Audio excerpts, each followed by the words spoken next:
Inflation en France, léger rebond en décembre, les services et l'énergie ont continué d'augmenter. Les chiffres provisoires de l'INSEE font état d'un léger rebond de l'inflation en France en décembre 2023. Comment l'expliquer et peut-on s'attendre à un ralentissement dans les mois à venir ?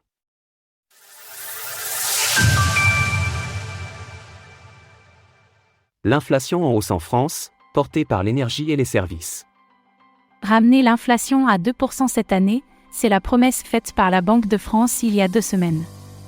Mais pour l'instant, elle affiche encore une hausse sur le mois de décembre 2023.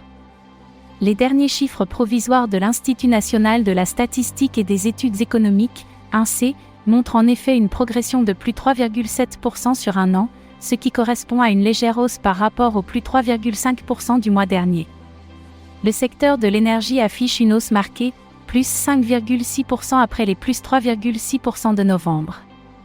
Et la tendance devrait continuer, le gouvernement compte en effet arrêter progressivement les boucliers tarifaires. Les prix de l'électricité et du gaz vont donc nettement augmenter cette année.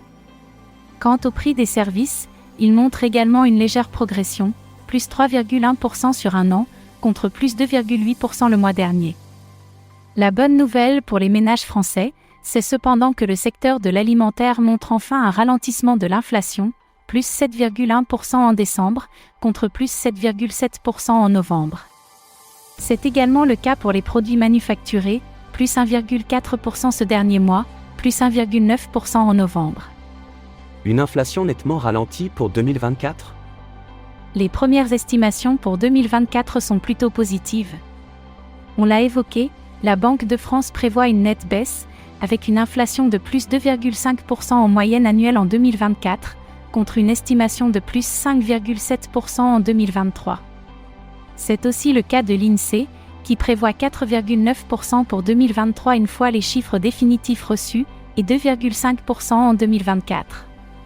Selon le PDG de Système U, Dominique Schelcher, s'il faut habler sur une baisse, les prix de l'alimentaire ne retrouveront cependant pas leur niveau d'avant, l'inflation ralentit très fortement. Mais les prix de l'alimentaire ne reviendront pas au prix d'avant la guerre en Ukraine. Une vision partagée par le ministre des Finances Bruno Le Maire, qui expliquait en juin dernier que les Français ne connaîtraient pas à nouveau les taux d'inflation très faibles d'avant la crise du Covid-19. Selon lui, la crise inflationniste majeure est cependant passée, et les ménages ne devraient pas de nouveau connaître des hausses spectaculaires des prix à la consommation dans les prochains mois.